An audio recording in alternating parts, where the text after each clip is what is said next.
सभी को मेरा नमस्कार। मित्रों, आज मैं उपस्थित हूँ एक नई कविता के साथ जिसका शीर्षक है बात।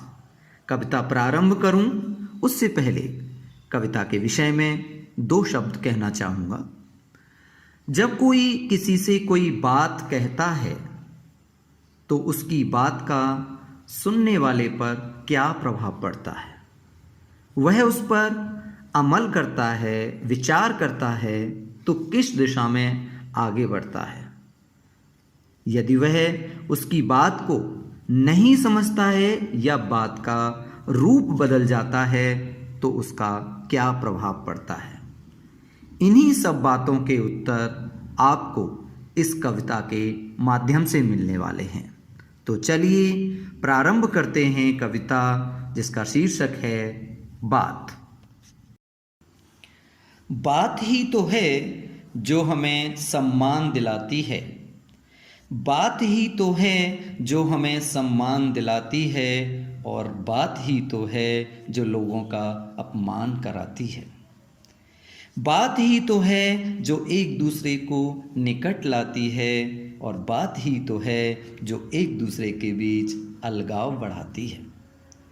बात ही तो है जो लोगों के दिलों पर राज कराती है, और बात ही तो है जो लोगों में ईर्ष्या बढ़ाती है। इसलिए मैं बात कहता हूँ कि बात को समझने के लिए बात की ज़रूरत होती है।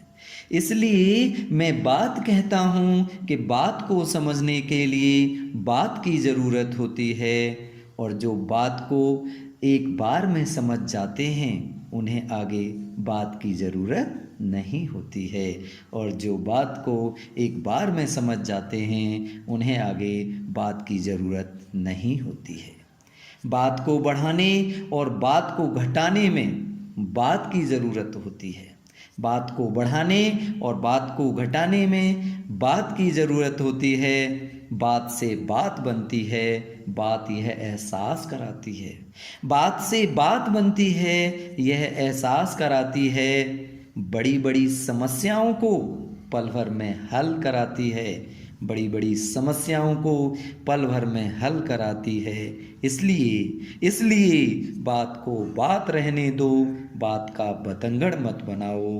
बात का अर्थ ही बदल जाए ऐसी बात मत बनाओ। बात का सम्मान रखना है तो बात को बात रहने दो। बात का सम्मान रखना है तो बात को बात रहने दो। आपकी बात भी बन जाएगी। बात का मान रहने दो, बात का मान रहने दो, बात का मान रहने दो। आपका बहुत बहुत धन्यवाद।